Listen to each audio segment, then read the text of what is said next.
चलो अब देखो प्लीज, छोड़ दो, अभी अभी सुन लो, पहले पहले सुन लो।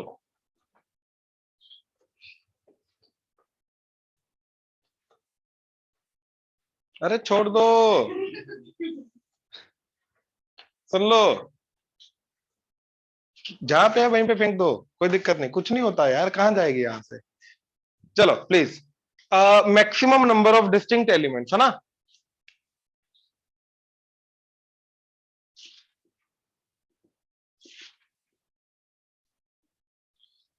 डायगोनल मैट्रिक्स की बात हो रही है, ठीक है।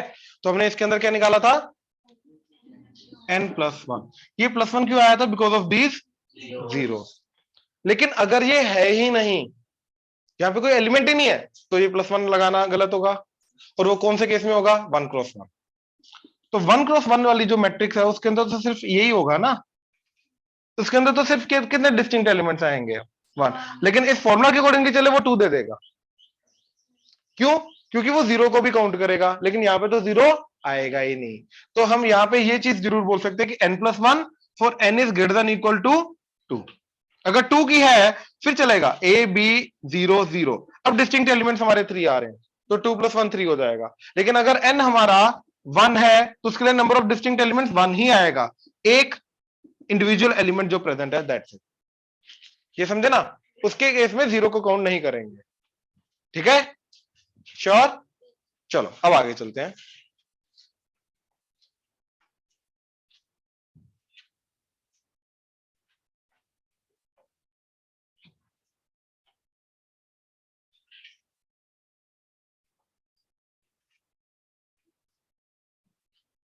चले, अब प्लीज सुनो, फुल फोकस चाहिए, टॉपिक ऐसा है, मैं पहले बोल रहा हूँ टॉपिक ऐसा है, फुल फोकस चाहिए मेरे को, ठीक है। प्लीज जो जहां पे है वहीं पे सब छोड़ दो यार, प्लीज प्लीज, अगेन फोकस इधर करो। इस मूवमेंट पे जो चीजें तुम्हें डिस्टर्ब कर रही है सब छोड़ दो, ड्रॉप कर दो इसी मूवमेंट। राइट, करें शुरू, करें ऑनलाइन, करें शुरू, यस सर। ठीक है। Yes sir. चलो अब ध्यान से देखना, अब हमें एक मैट्रिक्स को दूसरे मैट्रिक्स के साथ मल्टीप्लाई करना है, मैट्रिक्स मल्टीप्लीकेशन, ठीक है। अलजेब्रा के अंदर ये लास्ट टॉपिक है इसका, ठीक है। एडिशन कर लिया, सब्ट्रैक्शन कर लिया, स्केलर मल्टीप्लिकेशन कर लिया, द लास्ट वुड बी एक मैट्रिक्स को दूसरी मैट्रिक्स के साथ मल्टीप्लाई करना। अब वो कैसे करना है, राइट, उस चीज को देखते हैं, ध्यान से देखना। जैसे एडिशन सब्ट्रैक्शन में हमारा कंडीशन है, राइट, कि एक मैट्रिक्स दूसरी मैट्रिक्स के साथ तभी ऐड या सब्ट्रैक्ट हो सकती है जब उन दोनों का ऑर्डर क्या होगा, सेम। तो दैट मींस अगर ऑर्डर सेम नहीं है तो ऐड सब्ट्रैक्ट नहीं कर सकते। ऐसे ही मल्टीप्लिकेशन के ऊपर हमारी कंडीशन आएगी कि कब मल्टीप्लाई कर सकते हैं, कब मल्टीप्लाई नहीं कर सकते, राइट। ये सबसे पहले हमारी कंडीशन आएगी, कब मल्टीप्लाई कर सकते हैं, कब मल्टीप्लाई नहीं कर सकते। नाउ ए बी, लेट से ए का ऑर्डर है m×n, ये p×q, राइट। तो इनको हम मल्टीप्लाई तभी कर सकते हैं अगर ये n एंड p बराबर होगा, अदरवाइज नहीं कर सकते, ठीक है। So your n should be equal to p, that is number of columns of first and number of rows of second, ये बराबर होना चाहिए, अदरवाइज नहीं हम कर सकते। इसका रीजन, इसका रीजन आता है मैट्रिक्स करते किस तरीके से हैं उससे, ठीक है। मैट्रिक्स मल्टीप्लिकेशन, सॉरी अपना मल्टीप्लिकेशन किस तरीके से करते हैं उससे, ठीक है। मल्टीप्लाई करने का तरीका क्या है, कैसे इनके फर्स्ट मैट्रिक्स के एलिमेंट्स को सेकंड मैट्रिक्स के एलिमेंट्स के साथ मल्टीप्लाई करेंगे, वो जो मेथड है, ये मेथड बताएगा कि भैया ये कंडीशन क्यों आई। अब फॉर द टाइमिंग जब तक हम वो चीज करते नहीं तब तक अज्यूम करो यस ये चीज है, अपने क्लियर हो जाएगा अभी, ठीक है। इसके बाद जो इन दोनों का प्रोडक्ट आएगा, अनदर मैट्रिक्स सी, उस मैट्रिक्स का ऑर्डर क्या होगा, उस मैट्रिक्स का ऑर्डर होगा जो बाकी बचा, इसको हटा दो, m×q, ये रिजल्टेंट ऑर्डर होगा। तो यहां पे हमने दो कंडीशन पकड़ी, माने इधर यहां पे हमने दो कंडीशंस को समझा, प्लीज यहां पे हमने दो कंडीशंस को समझा। पहला कि दो मैट्रिसेस मल्टीप्लाई कब होंगे, जब फर्स्ट मैट्रिक्स का second part that is number of columns, first matrix second matrix का first part that is number of rows, ये दोनों बराबर होंगे, तो अदरवाइज नहीं हो सकता। एंड इनका मल्टीप्लिकेशन करने के बाद राइट। जो रिजल्टेंट बचेगा, जिनको इक्वल होना उनको ड्रॉप कर दो, बाकी जो बचा फर्स्ट का रोज एंड सेकंड का कॉलम, ये हमारा रिजल्टेंट मैट्रिक्स बनाएगा। समझे चीज? अब मैट्रिक्स को मल्टीप्लाई करने का तरीका, अब मैं एक एग्जांपल लेके जा रहा हूं, ठीक है।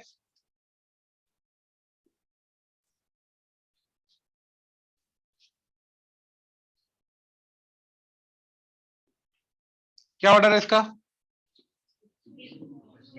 Number of rose, number of column, तो 2 क्रॉस 3, हाँ या ना? तो भैया इसको जिसके साथ मैं मल्टीप्लाई करूंगा वो 3 क्रॉस समथिंग होना चाहिए, ये तो पता चल गया, राइट। चलो लेट्स से 3 क्रॉस 2 है, 4 5 -1 0 2 3, ठीक है, 3 क्रॉस 2।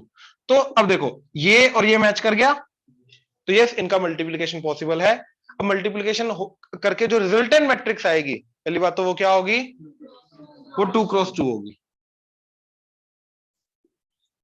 वो 2 क्रॉस 2 होगी, राइट। अब ध्यान से देखना, ये रिजल्टेंट का जो भी पर्टिकुलर पोजीशन का एलिमेंट बनेगा, राइट, 1,1, वो कैसे बनेगा?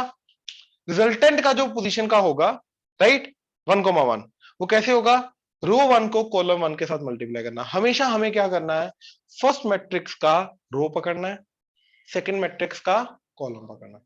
तो फर्स्ट मैट्रिक्स के रो को सेकंड मैट्रिक्स के कॉलम के साथ मल्टीप्लाई करना, ठीक है। तो इसका रो को इसके कॉलम से मल्टीप्लाई करना है।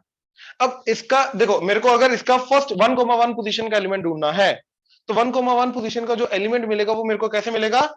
पहली वाली मैट्रिक्स का फर्स्ट रो, सेकंड वाली मैट्रिक्स का फर्स्ट कॉलम, इन दोनों को मल्टीप्लाई करके। अब देखो ये 1,2, इसका मतलब ये है कि ये कैसे, ये वाला एलिमेंट कैसे मिलेगा? फर्स्ट मैट्रिक्स का फर्स्ट रो, सेकंड मैट्रिक्स का सेकंड कॉलम को मल्टीप्लाई करके फिर मिलेगा। अब यहां पे 2 कोमा, तो फर्स्ट मैट्रिक्स का सेकंड रो, सेकंड मैट्रिक्स का फर्स्ट कॉलम, 2,2, सेकंड रो को सेकंड कॉलम से मल्टीप्लाई करना। ऑब्वियसली रो अब हम फर्स्ट से सिलेक्ट कर रहे हैं, कॉलम सेकंड से कर रहे हैं, तो फर्स्ट मैट्रिक्स के सेकंड रो को सेकंड मैट्रिक्स के सेकंड कॉलम के साथ मल्टीप्लाई करना। अब वो मल्टीप्लाई करना कैसे है? क्योंकि देखो रो जो होता है या जो कॉलम है, it's a combination of elements, right. इसका एक रो जो है ये 3 एलिमेंट्स का कॉम्बिनेशन है, इसका जो कॉलम है वो 3 एलिमेंट्स का कॉम्बिनेशन है। तो मल्टीप्लाई करना कैसे है? कॉरस्पॉन्डिंग पोजीशन वाले, फर्स्ट को फर्स्ट के साथ, सेकंड को सेकंड के साथ, थर्ड को थर्ड के साथ। अब देखो जब मैंने फर्स्ट रो को फर्स्ट कॉलम के साथ मल्टीप्लाई किया तो क्या बना? फर्स्ट को फर्स्ट के साथ तो 4, सेकंड को सेकंड के साथ तो 3, को 2 के साथ 6।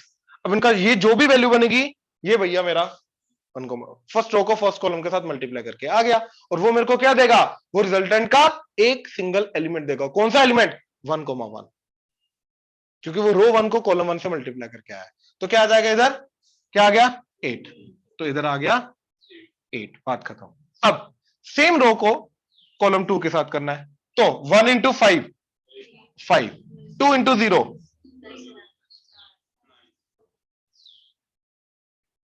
14, 4। अब देखो रो 1 को इधर के रो को इधर के कॉलम के साथ करना था मल्टीप्लाई।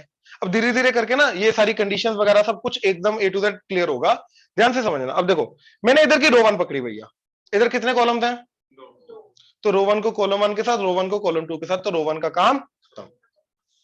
रो 1 ने जितना अपना काम करना था कर लिया, खत्म। अब उसके अकॉर्डिंगली रिजल्टेंट का कोई भी एलिमेंट जनरेट नहीं होगा, दैट्स इट। जितना करना था उसने कर दिया। इधर की रो 1 को इधर के जितने भी कॉलम अवेलेबल थे सबके साथ मल्टीप्लाई करके लिख दिया, बात खत्म, राइट। अब जैसे रो 1 का काम खत्म, अब अगली रो पे आओ, रो 2 को पकड़ो। अब रो 2 को कॉलम 1 के साथ, फिर मतलब वही हर रो को इधर के हर कॉलम के साथ मल्टीप्लाई करना है, बस बात खत्म, ठीक है। तो रो 1 को जब किया तो मेरे पहले एलिमेंट्स बन गए। अब रो 2 को पकड़ो, तो जब मैं रो 2 को करूंगा, इनको इनके साथ करूंगा, तो 4 4 द 5 इंटू -1 6 2 द 12, तो माइनस करके कितना आ गया? 23, राइट। क्लियर है? आपको दिखाई दे रहा ना? राइट। अब रो 2 को कॉलम 2 के साथ, तो 4 इंटू 5 5 इंटू 0 0 6 3 द कितना आ गया? तो ये रिजल्टेंट मैट्रिक्स आ गया, ये रिजल्टेंट मैट्रिक्स आ गया। अब ये सोचो ठीक है, ध्यान से, इधर कितने एलिमेंट्स हैं? जब इनको मैं इधर मल्टीप्लाई करूंगा, कॉरस्पॉन्डिंग एलिमेंट्स के साथ मल्टीप्लाई करूंगा, तो इधर भी 3 एलिमेंट होने चाहिए, तभी मल्टीप्लाई। अब सोचो, इधर 3 है, इधर 2 है, तो कॉरस्पॉन्डिंग पोजीशन के एलिमेंट्स को मल्टीप्लाई कैसे करूंगा भैया? तो 3 है तो 3 होने चाहिए। अब इधर जो 3 है वो क्या है? नंबर ऑफ कॉलम, वो नंबर ऑफ कॉलम है, राइट। इधर जो ये 3 आया वो क्या है? नंबर ऑफ, इधर जो 3 है वो क्या है? तो इसीलिए फर्स्ट का नंबर ऑफ कॉलम्स सेकंड के नंबर ऑफ रोज के बराबर हो, तभी मल्टीप्लाई हो सकता है। अगर वो बराबर ना हुआ, मान लो ये हुआ, अज्यूम करो ये हुआ, तो इधर के 2 एलिमेंट को इधर के 3 के साथ कैसे ही करूंगा? कॉरस्पॉन्डिंग एक एक को करना है ना अपना पोजीशन वाइज, तो कर ही नहीं सकते। तो इसलिए इधर जो ये चीजें हैं, नंबर ऑफ कॉलम्स, वो इधर के इन चीजों के साथ नंबर ऑफ रोज के साथ बराबर होना चाहिए। अगर नहीं होगा तो मल्टीप्लीकेशन नहीं हो सकता। ये मल्टीप्लीकेशन का मेथड ने ये चीज डिफाइन की कि यस ये होना चाहिए। तो ये कहां से आया? मल्टीप्लीकेशन के मेथड से ये कंडीशन आई कि करना कैसे मल्टीप्लाई, वो बताएगा मेरे को यस ये चीज होगी या नहीं होगी। ये कंडीशन क्लियर हुई? श्योर? ऑनलाइन क्लियर हुआ? जे यस सर। इधर देख लो किसी को भी, पक्का कंडीशन क्लियर हुई? मल्टीप्लीकेशन करना कैसे ये पता चला, राइट। अच्छा, यहां पे क्या लिखा होता है? Element 3 and 6, right. अच्छा आप देखो जरा,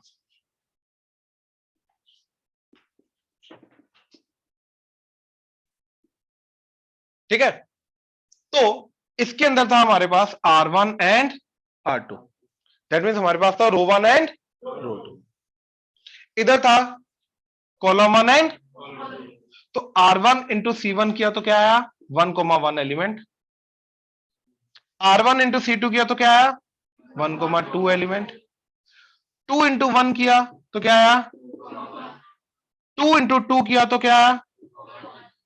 इस तरीके से हमारे एलिमेंट्स, रिजल्टेंट मैट्रिक्स के पोजीशन, कौन सी पोजीशन का एलिमेंट बनेगा वो डिपेंड करता है कि कौन सी पोजीशन की रो को कौन सी पोजीशन के कॉलम के साथ मैं मल्टीप्लाई कर रहा हूं। यहां से रिजल्टेंट का मेरे को पता चलेगा। ये समझ में आया? फाइनल जो रिजल्टेंट मैट्रिक्स का जो देखो, हमें रिजल्टेंट मैट्रिक्स बनानी है, तो इस रिजल्टेंट मैट्रिक्स का हर एक पोजीशन का एलिमेंट फाइंड करना है। हर एक एलिमेंट का पोजीशन, हर एक सॉरी पोजीशन का एलिमेंट जो है, राइट, वो हमें फाइंड करना है। वो कैसे मिलेगा? तो जब पता होगा कि ये वाला एलिमेंट किस रो को किस कॉलम के साथ मल्टीप्लाई करके आएगा, तब जाके हमें पता चलेगा। तो वही ढूंढने की कोशिश हो रही है, राइट। तो हमने इधर की सारी रोज उठाई, सारे कॉलम उठाए, राइट, एक एक करके मल्टीप्लाई किया, एलिमेंट्स आते गए, वी आर डन। ये समझे? कोई डाउट इसमें? बिल्कुल करेगा, अभी मैं उसी पे आऊंगा। बिल्कुल करेगा भाई, बिल्कुल करेगा। अब ये सोचो, ठीक है, ध्यान से देखना जरा, ये यूजर की मैं बात बताता हूं, ठीक है, ध्यान से सुनना मेरी बात। मान लो ये 2x4 है और ये 4x5 है, ए मैट्रिक्स बी मैट्रिक्स। अब जब मैं इनको मल्टीप्लाई करूंगा तो यस ये दोनों सेम है, यस ये दोनों सेम है, तो रिजल्टेंट आंसर क्या आएगा?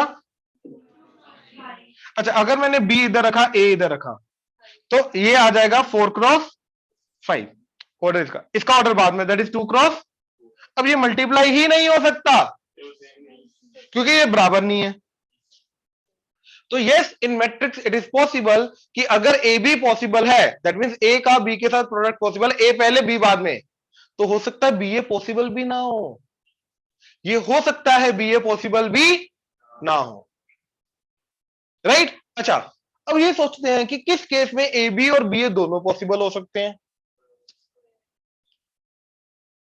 किस केस में ए बी और बी ए दोनों पॉसिबल हो सकते हैं, ये समझे, राइट। अब देखो, मान लो, तो यहां पे आ गया in general A B, if A B is possible,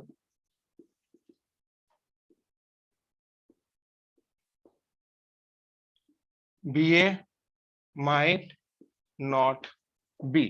ठीक है, एक काम करो, पहले लिखो, उसके बाद मैं आगे बताता हूं, ठीक है। अच्छा, मैट्रिक्स मल्टीप्लिकेशन हेडिंग दो जल्दी, शाबाश। मैट्रिक्स मल्टीप्लिकेशन हेडिंग दो, matrix multiplication. First point,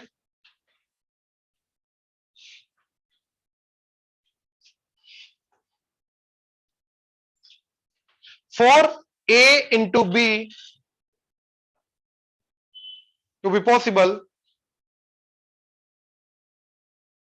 for A into B AB to be possible, capital A capital B आएगा, है ना, मैट्रिसेस की बात हो रही है, कैपिटल ए, ठीक है, for A B to be possible, ठीक है, number of columns of A,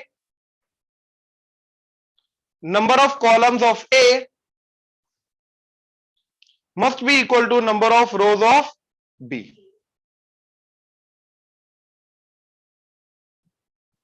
number of rows of B. अब ये लिखो,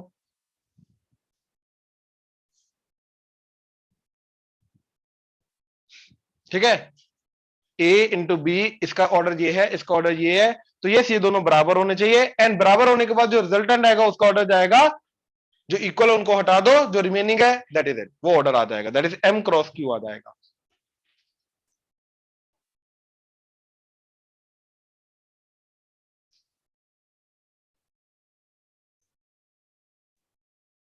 ठीक है,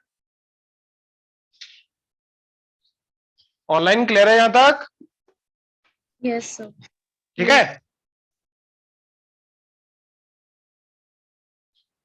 चलें, अब इसी के अंदर आगे सेकंड पॉइंट लिखो,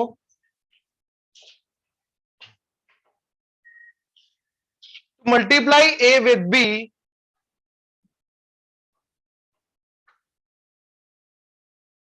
to multiply a with b method is, to multiply a with b method is,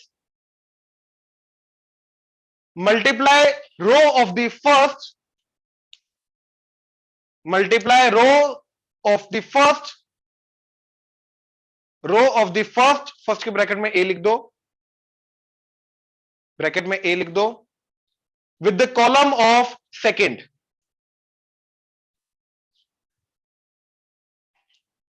with the column of second,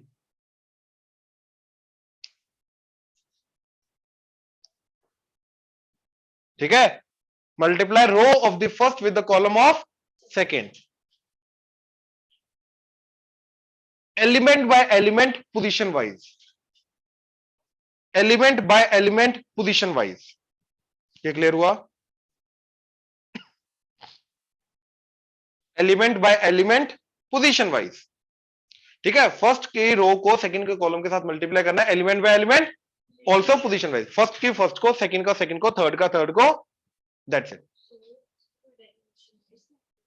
derivation है, ये डेफिनेशन है, डेरिवेशन डेफिनेशन डिफाइन कर रहे हैं अभी हम कि मल्टीप्लिकेशन ये होता है, ठीक है ना, कोई फॉर्मूला वगैरह आगे आएगा तो उसका हम डेरिवेशन बोल सकते हैं, ये तो अभी बेस बिल्ड कर रहे हैं, ये तो अभी बेस बिल्ड कर रहे हैं, रूल्स बना रहे हैं इसके, रूल्स एंड रेगुलेशन, ठीक है ना, अलजेब्रा के. यहां तक क्लियर है? राइट, ठीक है.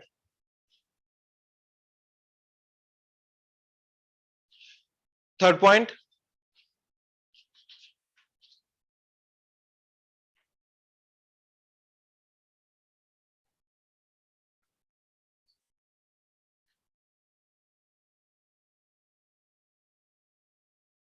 position of the row and position of the column,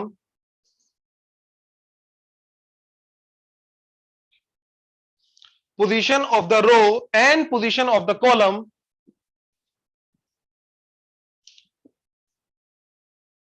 position of the row and position of the column that are being multiplied, that are being multiplied will define the position of the, will define the position of the resultant element, will define the position of the resultant element. ये समझे, कौन सी रो को किस column के साथ मैं multiply कर रहा हूं, ये डिफाइन करेगा भैया कि जो रिजल्टेंट एलिमेंट आएगा उसकी पोजीशन क्या होगी, राइट, रो पोजीशन, कॉलम पोजीशन, राइट. अब इसके बाद ये लिखो, ये सिर्फ ये बनाना,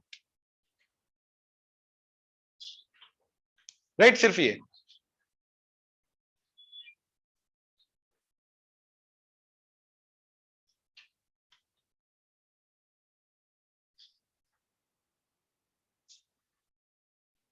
ऑनलाइन क्लियर है यहां तक मैत्री? Yes, sir. ठीक है, पलक, बिशप, Yes, sir.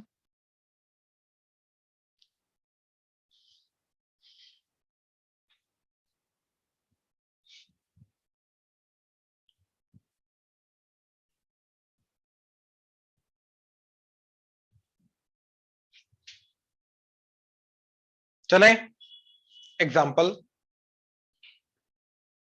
अब एग्जाम्पल में ये दोनों मैट्रिसेस का मल्टीप्लीकेशन ये वाला ये नोट कर लो।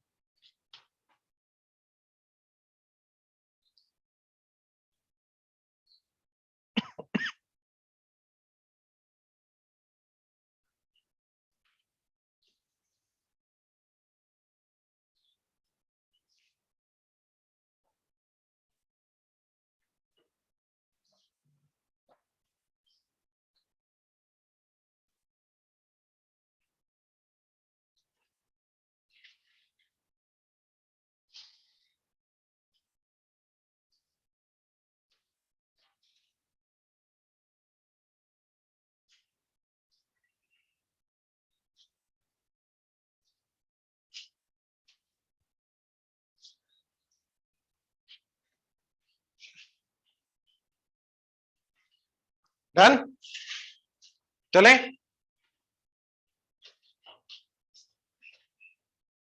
अच्छा, ये जो बनाया है ना a into B equal to C, इसके ऊपर आप अगेन a के ऊपर ये रो एंड b के ऊपर कॉलम लिख लेना, ताकि डिफाइन हो जाए कि a की रो को b के कॉलम के साथ मल्टीप्लाई करना है, ये डिफाइन हो जाए। ठीक है, a की रो को b के कॉलम के साथ मल्टीप्लाई करना है, ये भैया डिफाइन हो जाए।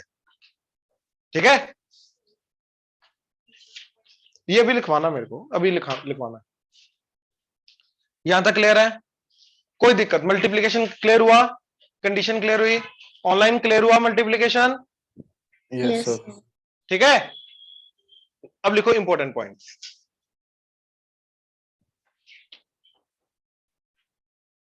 इंपॉर्टेंट पॉइंट स्टार मार्क करके लिखना, ठीक है ना? Important points.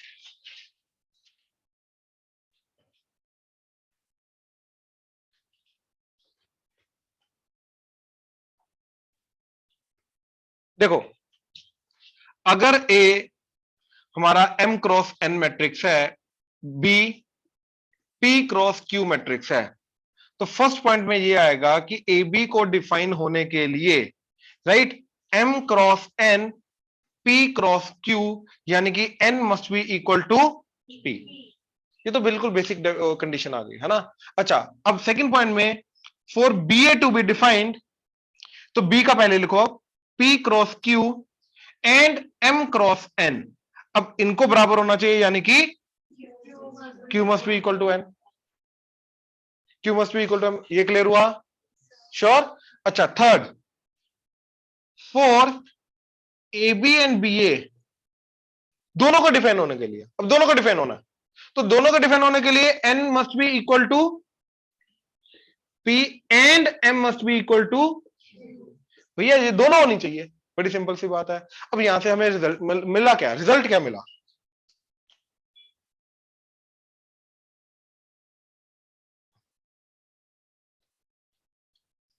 ठीक है, रिजल्ट हमें ये मिला, ठीक है, इन दोनों कंडीशन से ये वाली चीज से हमें रिजल्ट ये मिला कि अगर ये थर्ड का ही कंटिन्यूशन है, ठीक है, कि ए जो जिसको मैं M क्रॉस N बोल रहा था और B जिसको मैं P क्रॉस Q बोल रहा था, एक्चुअली में P किसके बराबर है? N के, और Q किसके बराबर है? तो मैं P की जगह क्या लिख सकता हूं? N cross. तो दैट मींस AB और BA दोनों को डिफाइन होने के लिए एग्जैक्टली ऑर्डर उल्टा होना चाहिए, तभी जाके AB और BA दोनों पॉसिबल हैं, अदरवाइज AB और BA दोनों पॉसिबल। अच्छा, क्या इसके बाद AB और BA बराबर भी होंगे ना? बिल्कुल नहीं, नहीं, जरूरी नहीं है। अब देखो, A मान लो एग्जांपल, A का ऑर्डर मान लो 2x3, B का ऑर्डर 3x2, तो जब मैं AB करूंगा तो क्या आएगा रिजल्टेंट? क्या तो कोई डाउट? जब मैं दोनों का प्रोडक्ट करूंगा तो 3 3 गया तो 2x2 आ जाएगा, और जब मैं BA करूंगा तो 3x2 एंड 2x3, अब रिजल्टेंट क्या आएगा? तो यहीं से क्लियर हो गया भैया, जरूरी नहीं है ये बराबर हो, आगे इनका ऑर्डर बराबर हो, कहने का मतलब ये जरूरी नहीं है कि इनका ऑर्डर बराबर हो। अब अगर इनका ऑर्डर भी बराबर होना है तो देखो, यहां पे मैंने ये बोला कि ए बी का रिजल्टेंट क्या जाएगा, ऑर्डर ए इंटू बी, राइट, जैसे ये था तो ए पहले बी बाद में, एन एन सेम आ गया तो रिजल्टेंट क्या आया, क्रॉस एम। तो बी ए का ऑर्डर क्या जाएगा, अब एन क्रॉस एन। अब अगर इनका ऑर्डर ही बराबर करना है सिर्फ, your N must be equal to M, ठीक है।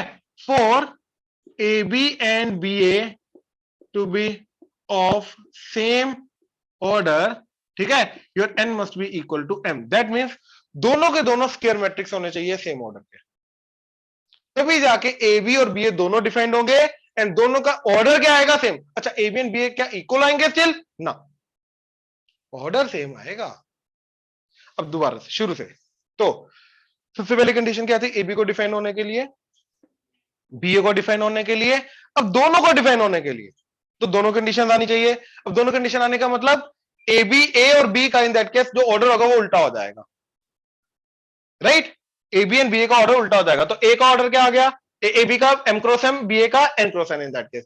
अब अगर इनको इनका ऑर्डर, रिजल्टेंट का ऑर्डर भी बराबर होना चाहिए, तो मेरे ये दोनों बराबर होने चाहिए, यानी कि मेरा एन और एम क्या होना चाहिए, बराबर।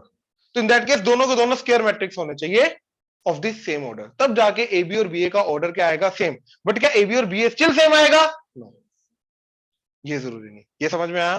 तो फर्स्ट ये इंपॉर्टेंट पॉइंट्स में लिखो जरा, फर्स्ट सेकंड थर्ड फोर्थ। हाँ, ये ए इंटू बी का मतलब ए बी मल्टीप्लाई, नहीं नहीं नहीं, अलग से ए बी डिफाइन होने के लिए एंड बी ए डिफाइन होने के लिए, ए बी का प्रोडक्ट होने के लिए ये होना जरूरी है, ये होना जरूरी है, ये होना जरूरी है, तो ये कंडीशन आ गई। बी ए का प्रोडक्ट होने के लिए ये कंडीशन होनी जरूरी है, तो ये तो दोनों कंडीशन होनी जरूरी है। ए को बी के साथ मल्टीप्लाई होने के लिए, बी को ए के साथ मल्टीप्लाई होने के लिए ये दोनों होने जरूरी है। अगर ये दोनों नहीं है तो ए को बी के साथ या बी को ए के साथ दोनों नहीं मैं मल्टीप्लाई कर सकता, डिपेंडिंग अपॉन जो गिवन है उसके अकॉर्डिंगली मैं कर सकता हूं। ये चीज थी बस। किस चीज की क्लैरिटी है, ये कंडीशन है, ए बी को ए क्या ए और बी मल्टीप्लाई हो सकते हैं। हाँ, ये दो मैट्रिसेस मेरे को दे रखे हैं, क्या ये दोनों मल्टीप्लाई हो सकते हैं या नहीं। अगर इन दोनों को मल्टीप्लाई होना है तो ये कंडीशन होनी चाहिए, N must be equal to B. अब बी को आगे रख दिया, ए को पीछे रख दिया, तो उसके लिए M must be equal to Q. अब दोनों के लिए अभी हमने क्या देखा था कि ए बी प्रोडक्ट पॉसिबल है बट बी ए पॉसिबल नहीं है, तो अब अगर ए बी और बी ए दोनों को पॉसिबल होना है तो हमारी ये दोनों कंडीशन ट्रू होनी चाहिए। जैसे कि यहां पे ये आ गया 2 क्रॉस 3 3 क्रॉस 2, ए बी भी पॉसिबल है, बी ए भी पॉसिबल है, बट ये दोनों पॉसिबल होने के बाद क्या ये दोनों बराबर है, नहीं। बट अब अगर इनको भी बराबर होना है तो ये जो रिजल्टेंट आ रहा है ये भी बराबर होना चाहिए, यानी कि ए और बी का ऑर्डर जो है वो क्या होना चाहिए, square matrices of the same order होना चाहिए। ये है ओवरऑल कहानी। अब ठीक है, हाँ जी।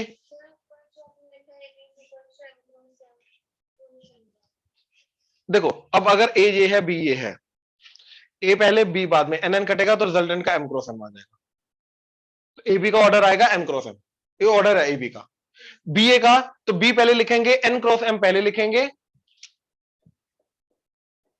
फिर ए का लिखेंगे तो एम क्रॉस एन, तो ये बराबर, तो रिजल्टेंट का एन क्रॉस एन, राइट। अब अगर इनको भी बराबर होना है तो your N must be equal to M, that is A and B must be square matrices of same order. A and B must be square matrices of same order. हाँ जी, online clear हुआ जहां तक?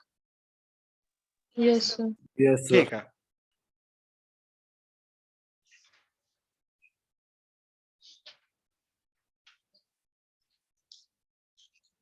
चलें।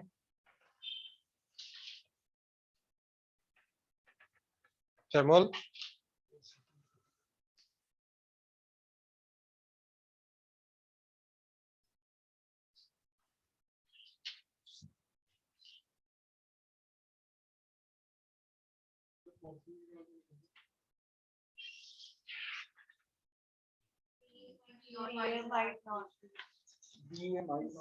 हाँ, ए B अगर possible है तो B A might not be, जरूरी नहीं है बी ए भी पॉसिबल हो। ठीक है ना, एग्जाम्पल तो यही था ना कि ए बी पॉसिबल है, in that case B A possible नहीं था। चले, ठीक है। नेक्स्ट, अब ये इंपॉर्टेंट पॉइंट से कंटिन्यूएशन में आएंगे, उसके बाद मैं इसका एग्जांपल्स दूंगा। ठीक है, पहले कुछ इंपॉर्टेंट पॉइंट से लिख लेते हैं। ठीक है, अब देखो जरा, फिफ्थ, फिफ्थ है ना। ठीक है, प्लीज अभी देखो, अभी छोड़ दो, अभी प्लीज समझो। ठीक है, अगर एक मैट्रिक्स ए को ए के साथ मल्टीप्लाई होना है, तो ए जो है वो खुद के साथ कब मल्टीप्लाई हो सकता है? तो अगर मान लो ए का ऑर्डर है वही m क्रॉस n, तो m cross n is being multiplied by m cross n, तो यानी कि m should be equal to, तभी जाके ए को मैं खुद के साथ मल्टीप्लाई कर सकता हूं, अदरवाइज मैं वो भी नहीं कर सकता। और m इक्वल टू n का मतलब इधर m इक्वल टू n अगर हो गया तो क्या बन जाएगा, दोनों सेम, तो यानी कि ए बन जाएगा स्क्वायर मैट्रिक्स। तो अगर एक ए जो है वो एक स्क्वायर मैट्रिक्स है, तभी मैं उसको खुद के साथ मल्टीप्लाई कर सकता हूं, अदरवाइज नहीं कर सकता हूं।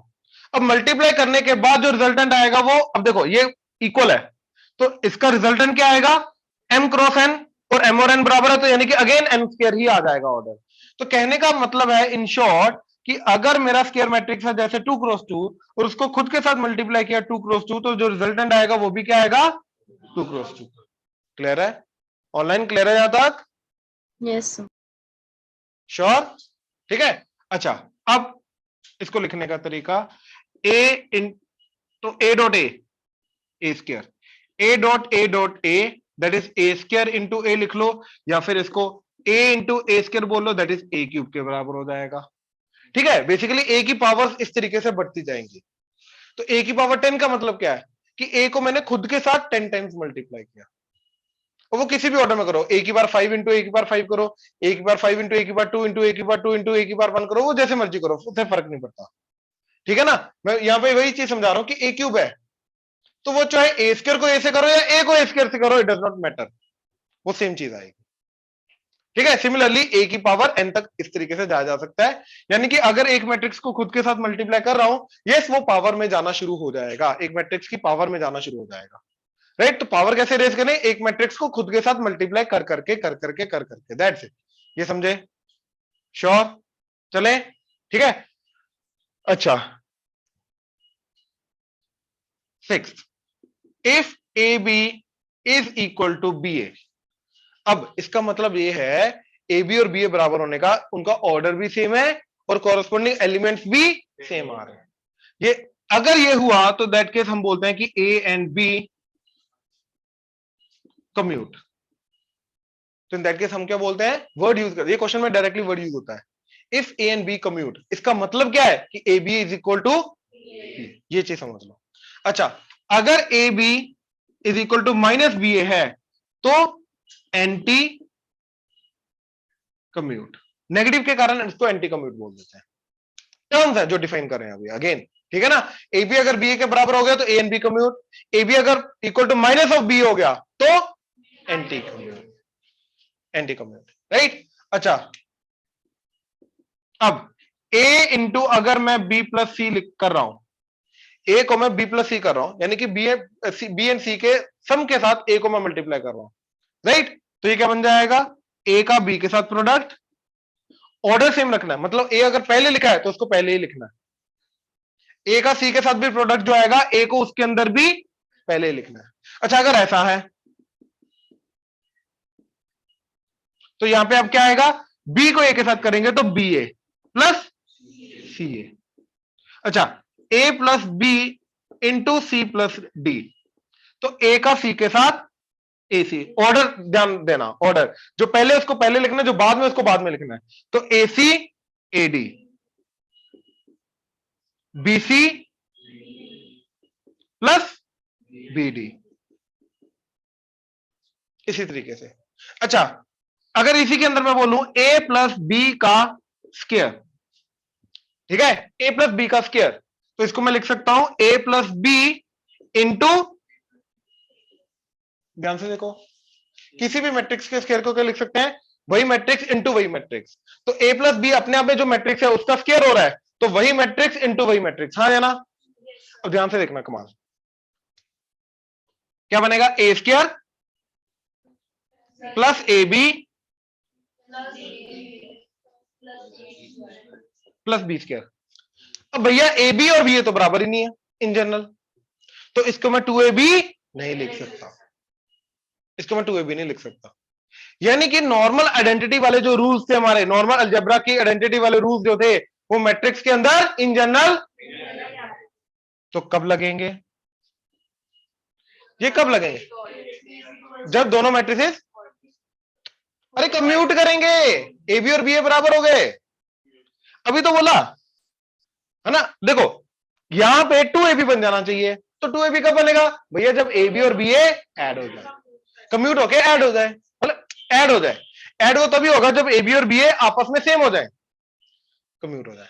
तो if A and B commute then only A plus B की पावर एन को हम अल्जेब्रिकली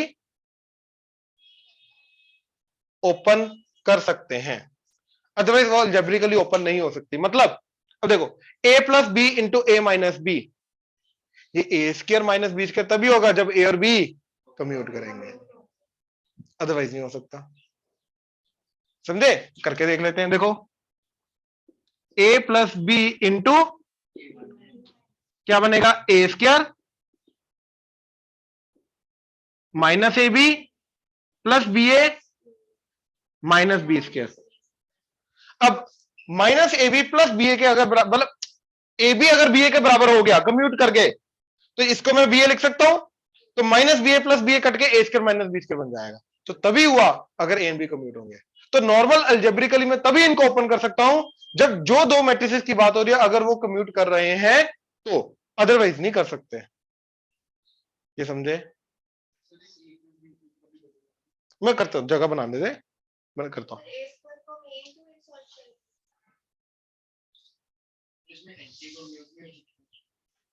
हो सकता अगर एंटी कम्यूट हुआ तो ये 2 प्लस 2 भी बन जाएगा, हो सकता है। अरे हम हमारा पॉइंट यहां पे क्या है मयूल, हमारा पॉइंट यहां पे ये है कि क्या ये अल्जेब्रिकली ओपन हो सकता है, नहीं हो सकता। अगर हो सकता है तो कब, हमने तो ये पॉइंट समझ रहे हैं। तो यस ये अल्जेब्रिकली ओपन हो सकते हैं, लेकिन कब, जब जो गिवन दो मैट्रिसेस है जिनको हम अल्जेब्रिकली ओपन करने की कोशिश करें, जिनकी पावर को अल्जेब्रिकली ओपन करने की कोशिश करें, अगर वो कम्यूट करेंगे तो, अदरवाइज नहीं हो सकता। ये समझे, ये नोट करो एक एक करके। हाँ हाँ आएगा, अभी आएगा, अभी केसेस आएंगे यार काफी, डोंट वरी।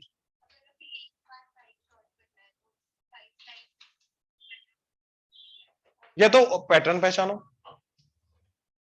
पैटर्न पहचानो, ए स्क्वायर किया ए क्यूब किया, तो वहां से देखेंगे एलिमेंट्स कैसे चेंज कर रहे हैं, तो उसी पैटर्न पे ए की बार 5 भी आ जाएगा फिर, अदरवाइज।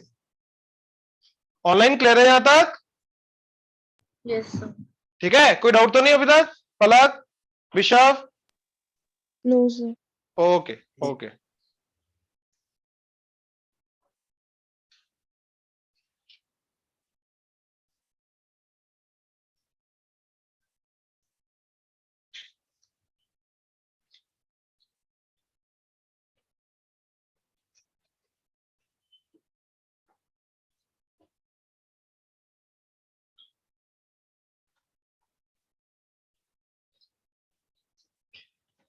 पॉइंट क्या था? 8, अभी 9th आएगा ना, 7। चलो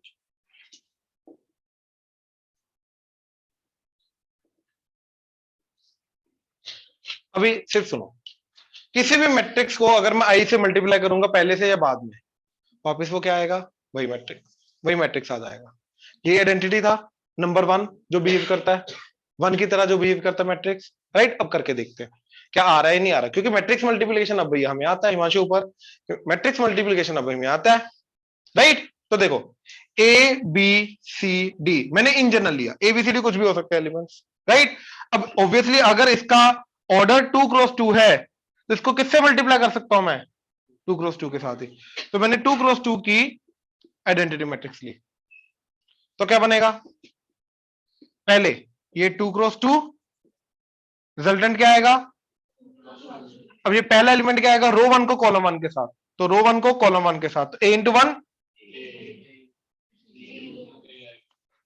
रो 1 को कॉलम के साथ, तो 0 रो 2 को कॉलम 1 के साथ 0, तो दैट इज सी। कॉलम 2 रो 2 को कॉलम 2 के साथ 0, तो देखो वापस वही आ गया। तो चाहे पहले रखो बाद में रखो फर्क नहीं पड़ता। अच्छा, अब यहां पे जरूरी नहीं 2 क्रॉस 2 हो, ये तो कोई भी हो सकती है, जैसे A B C D E F. क्या ऑर्डर है इसका? तो अब इसको मैं अगर आइडेंटिटी से मल्टीप्लाई करना है, वो 3 ऑर्डर 3 के आइडेंटिटी मैट्रिक्स ही हो सकती है। तो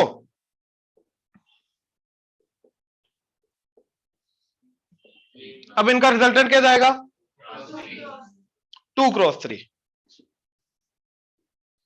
ठीक है, तो देखो रो 1 को कॉलम 1 के साथ ए 0 0, रो 1 को सॉरी रो 1 को कॉलम 2 के साथ तो 0 बी 0, रो 1 को कॉलम 3 के साथ तो 0 0। ठीक है, रो 2 को कॉलम 1 के साथ डी 0 0 0 ई 0 0 0 एफ। तो वापस वही आ गया। तो इट डज नॉट मैटर क्या ऑर्डर है ए का, उसके कॉरेस्पॉन्डिंग जिसके साथ वो कंपैटिबल है प्रोडक्ट के लिए, उस आइडेंटिटी के साथ मल्टीप्लीकेशन करो, हमें वापस वही मिलेगा। अब आइडेंटिटी पहले रखो बाद में रखो, it does not matter. I hope ये चीज क्लियर हुई। तो इसका मतलब ये है कि आइडेंटिटी मैट्रिक्स जो है वो किसी भी दूसरी मैट्रिक्स के साथ कम्यूट करती है, क्योंकि I into A is equal to A into I, that is equal to, तो A B equal to B हो गया ना। तो आइडेंटिटी मैट्रिक्स किसी भी और मैट्रिक्स के साथ कम्यूट करेगी। तो आई का किसी भी मैट्रिक्स के साथ एडिशन सब्ट्रैक्शन का कॉम्बिनेशन है, यस, उसको मैं अलजेब्रिकली ओपन कर सकता हूं। आई का स्पेशली अगर किसी के साथ भी कॉम्बिनेशन है तो उसको मैं अलजेब्रिकली ओपन कर सकता हूं। अब देखो जो आपने पूछा था ए प्लस बी का आ गया था, चलो अब इसका मतलब यह है कि आई प्लस ए का अगर क्यूब हुआ तो मैं इसको एक्स प्लस वाई का क्यूब लेके जा सकता हूं। तो क्या आ जाएगा? आई क्यूब प्लस 3i² ए प्लस 3ia² प्लस ए क्यूब। ये समझे? पक्का? ऑनलाइन क्लियर हुआ ये? Yes, sir. श्योर? अच्छा, अब एक आई को आई से मल्टीप्लाई करोगे तो क्या आएगा? i², वो तो आई ही आएगा, वो तो आई ही आएगा। देखो यहां पे आई इंटू ए को मैं क्या लिख रहा हूं, ए इंटू आई को क्या लिख रहा हूं, ए को आई पुट कर दो तो आई इंटू आई क्या हो जाएगा? अरे आई को 1 की पावर जो मर्जी करो क्या आएगा?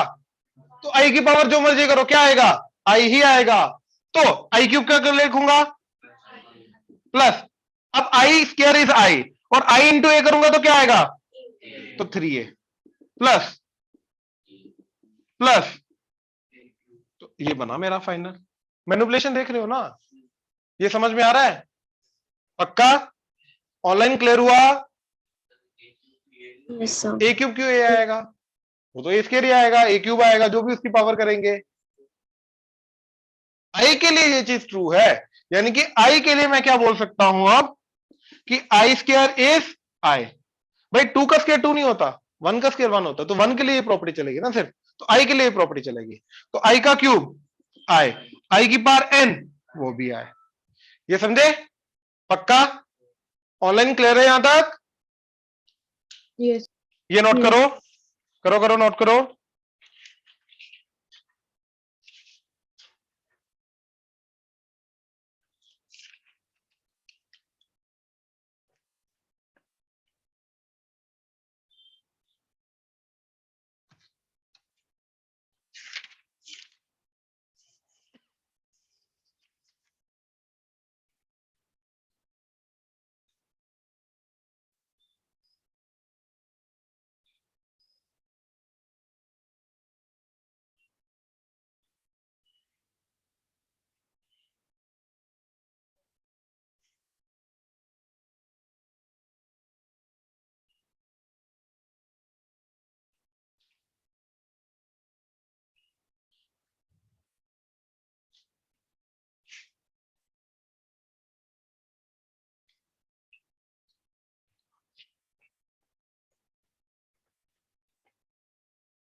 प्लीज ये दोनों चीजें देखना, ठीक है, दोनों क्वेश्चन को ध्यान से समझना।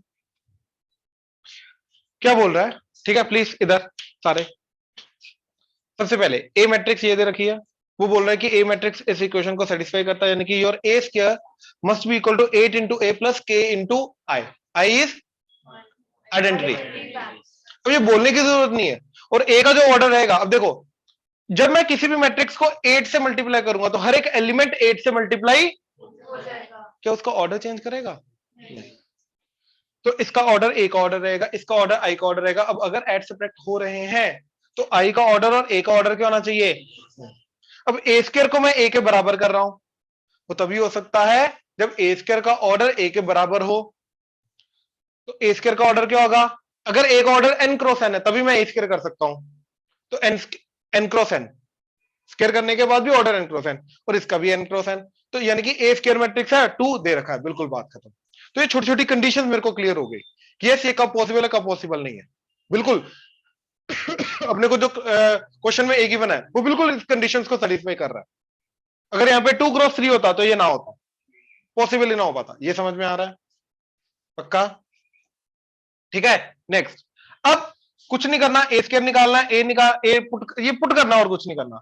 तो ए स्क्वायर के लिए सबसे पहले मैंने क्या किया, 1 0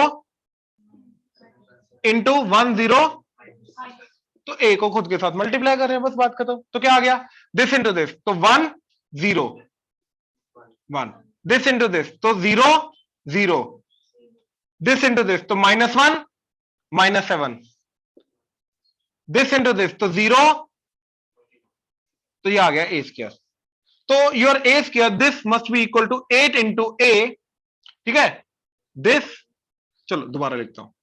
तो your 1 0 -8 49, this must be equal to 8 into A, that is 1 0 plus K into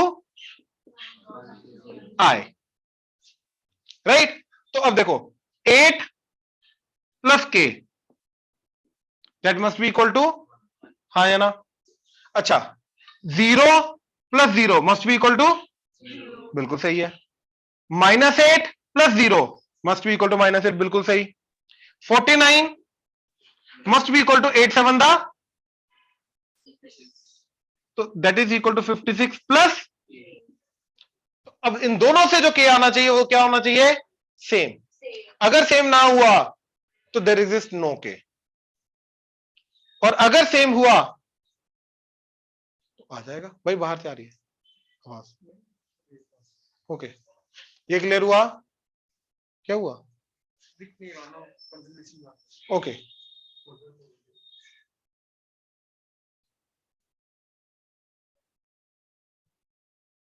ठीक है। अब यहां से के क्या आ रहा है, यहां से, तो that's it for k equal to -7।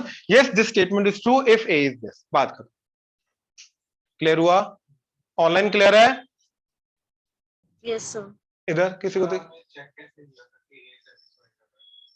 मैंने सेटिस्फाई नहीं, मैंने ये नहीं चेक किया था, मैंने कहा था कि क्या ए इसको सेटिस्फाई कर सकता है, वो कंडीशन ढूंढने की कोशिश की थी ऑर्डर के अकॉर्डिंगली। अरे एक ए का ए का ऑर्डर 2 क्रॉस 2 है, तो ए का ऑर्डर क्या होगा? यानी कि आई भी फर्स्ट ऑफ ऑल 2 क्रॉस 2 की होनी चाहिए। तो इन दोनों का ऐड वगैरह करके रिजल्टेंट का जो ऑर्डर आएगा वो भी 2 क्रॉस 2। अब ए जो वो भी 2 क्रॉस 2 का, उसका स्क्वायर करूंगा तो वो भी 2 क्रॉस 2 जाएगा, तो ऑर्डर तो मैच कर रहा है। यस ए इसको, मतलब यहां से मेरे को ये पता चला कौन से टाइप की ए होगी जो इसको सेटिस्फाई करेगी, वो स्क्वायर मैट्रिक्स ही होनी चाहिए, क्योंकि स्क्वायर मैट्रिक्स का जो ऑर्डर आता है वो खुद के उसके ऑर्डर के बराबर होता है, इसके अलावा नहीं होता। तो वो दे रखी थी, बिल्कुल सही है ये चीज। अच्छा अब देखो जरा नेक्स्ट क्वेश्चन, ठीक है। एक ए मैट्रिक्स दे रखी है, प्लीज अभी मत, ए मैट्रिक्स दे रखी है, एफ ऑफ एक्स दे रखा है एक्स स्क्वायर -5x + 6, वो बोल रहा है एफ ऑफ ए निकालो। अब यार ये तो पोलिनोमियल है। अब एक पोलिनोमियल को हमें मैट्रिक्स पोलिनोमियल में कन्वर्ट करना है। Know what is the meaning of matrix polynomial, right? मतलब क्या मैट्रिक्स पोलिनोमियल का? कुछ नहीं करना, एक्स की जगह क्या पुट कर देना है, बट एक छोटी सी दिक्कत होगी, ए स्क्वायर हो जाएगा, -5a हो जाएगा, लेकिन एक मैट्रिक्स के अंदर एक नंबर को ऐड सब्ट्रैक्ट नहीं कर सकता मैं। मैट्रिक्स का मैट्रिक्स के साथ ही एडिशन सब्ट्रैक्शन पॉसिबल है, राइट? तो नहीं कर सकते, तो इसको पहले मैट्रिक्स सिस्टम में कन्वर्ट करना पड़ेगा। तो 6 को मैट्रिक्स सिस्टम में कन्वर्ट करने के लिए मैं 6 into 1 लिख सकता हूं ना, और मैट्रिक्स सिस्टम का 1 क्या होता है? आइडेंटिटी। तो कांस्टेंट के साथ आइडेंटिटी लगाना बहुत जरूरी है अगर मैं उसके अंदर पॉलिनोमियल के अंदर वेरिएबल के अंदर मैट्रिक्स सब्स्टिट्यूट कर रहा हूं। तो ये मेरा F of A in that case क्या बन जाएगा? A square minus 5a plus 6i। That's it. Now अब हम ए स्क्वायर निकालेंगे, माइनस 5a निकालेंगे, 6 से i निकालेंगे, तीनों को ऐड कर देंगे। अब ए स्क्वायर, ए बोलो क्या आ रहा है? 201 राइट, अगेन 201 213 1। अब देखो, तो first row into first column, तो this into this, 2 to the 4 0 1, row 1 into column 2, तो 0 0 माइनस 1, दिस इंटू दिस, तो 2 0 0। रो 1 का हो गया। अब रो 2 इंटू कॉलम, तो 2 to the 4 2 3, तो 4 2 and 3 9, दिस इंटू दिस, तो 0 1 माइनस 3,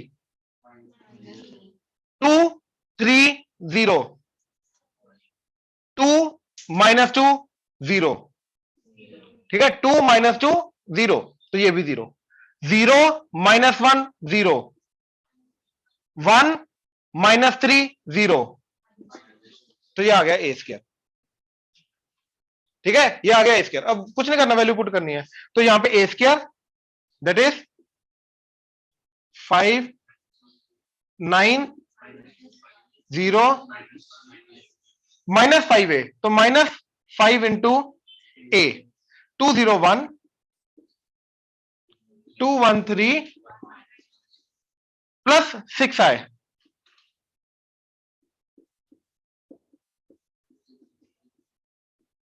तो क्या आएगा फाइनल? देखो 5 माइनस 10 माइनस 5 माइनस 5 प्लस 6,